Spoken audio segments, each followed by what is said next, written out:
What is up, everybody? Welcome back to a brand new video of tennis improvement. If you're new here, my name is Daniel, and on this channel our goal is to help people improve their tennis by showing countless drills and techniques. So in today's video, if you guys do not know by the title, I will be doing a serve analysis of Novak Djokovic. And for those who do not know who he is, he's the #1 tennis player in the world and arguably the greatest of all time. So before we begin, make sure to like this video and subscribe if you're new, and let's begin today's video. The Novak Djokovic Serve has seen remarkable improvement in technique and the stroke production. So in recent times, Djokovic Serve has progressed into a weapon as a result of his efforts to improve his serve. So his serve has had a trouble spot for several years on the professional tour, and his backhand technique is one of the top 2 backhands of the tour. But he didn't possess Roger Federer's, for example, variety and effortless grace, nor Nadal's physicality and warrior persona in tennis. And there were missing elements in his game that prevented him from taking over as the next dominant player. So the first thing that he needed was to improve his fitness. He often got tired in long matches and quit when the conditions were too harsh. I was noticing this.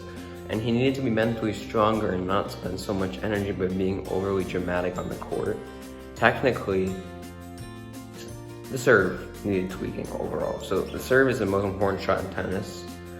And even with the slower surfaces today in clay or the more baseline-oriented styles, the serve, it still remains the cornerstone of every great player's game. So the top players of today hit less aces than the top players from 15 years ago, when it was Pete Sampras, Goran Ivanisevic, and even more rained down, especially on the fast courts.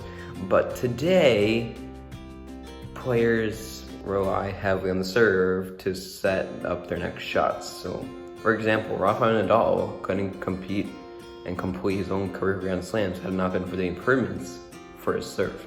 And Novak Djokovic, his serve was by no means weaker or vulnerable, but it was not the weapon he needed it to be. And the only thing he needed his serve was to improve his technique, and his serve begins with the line of the baseline, like normal. His left foot is 45 degrees to the baseline, and right foot is almost parallel, and the feet are about body width apart. But since he has a slim build, they're not too far apart. He holds the racket in a continental grip, obviously, or turns it a little over to the eastern backhand grip if he's going to hit a kick serve. So then he bounces the ball, and depending on the importance of the point, he bounces it 5 times, 10 times, whatever. And the bigger the point, obviously the more times you bounce the ball. And it calms him down and helps him concentrate, and then only then does he commence his wind up. So from my analysis on his serve, it's pretty similar to Pete Sampras because they both point their toes of their leading foot up, and the weight is loaded on the back leg. The toss is dependent on the type of spin that Djokovic wants to impart. So for the kick serve, he was tossed more to the left and over his head, and while for a flat serve or a slice serve, he tosses it more out in the front and a little bit more to the right. So the tossing arm leads the hitting arm, which begins to wind up the racket. This wind up is a classical motion, and then he takes the racket back in a circular loop. He coils the hips and shoulders, and his legs relax and begin to push him down on the ground. The take back brings the racket into the trophy position, which is the second position in the serve. This is one part of the serve that has changed, right? And in the past, his elbow was too low in this trophy position, and this increased the distance his racket had to travel to get to the contact point, theoretically allowing him to build up more speed. But it required too much effort, you know what I'm saying? It also compromised the consistency of the swing and therefore the accuracy of the resulting shot. So the next phase of his serve is the uncoiling of the body as he launches up to hit the ball. The feet push off as the knees begin to extend and propel him to the ball. The hips uncoil, and it's another part of his motion that has improved. He used to remain a little sideways throughout the stroke. This broke the kinetic chain that is supposed to lead up all the way up to the racket, whipping and smashing through the ball. And instead, what he has to do is he has to rely on his shoulders and arms to generate power. And when you're hitting a serve, you cannot rely on your arms to do all the work. You have to use your legs to bend and generate that power too. So today what Djokovic does is he uncoils from the hips more, resulting in an overall increase in the fluidity of the stroke. So He still doesn't uncoil as much as those powerful serves like Federer, but maybe there's still more room for improvement. But after the hips, what the shoulders do is the shoulders uncoil and the elbows go up while the wrist remains cocked and ready to open the ball. So when the ball is in striking distance, Djokovic extends his elbow and starts to pronate the wrist. On a flat serve, he'll hit right through the ball. That's what you're supposed to do. On the slice, he'll come across the right side of the ball while still going through it.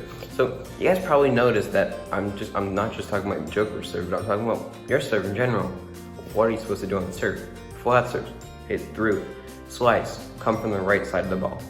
So kick serves are hit from the 8 o'clock to 12 o'clock position, exactly as any tennis instructional material would say that I've read or watched. And in any case, his arm is fully extended at the point of contact. So the follow through also depends on the type of spin he has to put. So there's a less of a pronounced difference between his follow through on the kicker compared to the flat or slice serve. So other players follow through their kick serves on the same side of the body. And what Djokovic does is he follows through ahead of him because he hits more through the ball, even on this kind of serve. And in the past, this relatively flatter way of hitting the kick serve resulted in a number of double faults. So the last part of his serve is the finish and recovery. So he lands well inside the court with his chest almost parallel to the ground and the right leg extended almost fully behind him for proper balance. His quickness and rubber-like snap back to the ready position means he can handle any kind of return. Two of his biggest rivals, Rafa Nadal, Andy Murray, or even Roger Federer, count their returns as some of their best shots. To date, he's won all his matches against those players this year, except for losing to Nadal and the French. And yeah,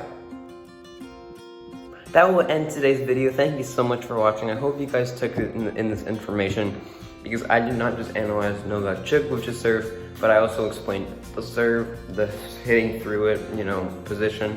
So I hope you guys took in all this information. Thank you. I hope you guys learned about Novak's serve and took an inspiration. Remember to subscribe to my channel if you're new. Make sure to like this video and comment. I'm going to be posting some more content later this week. And I'll see you guys next time.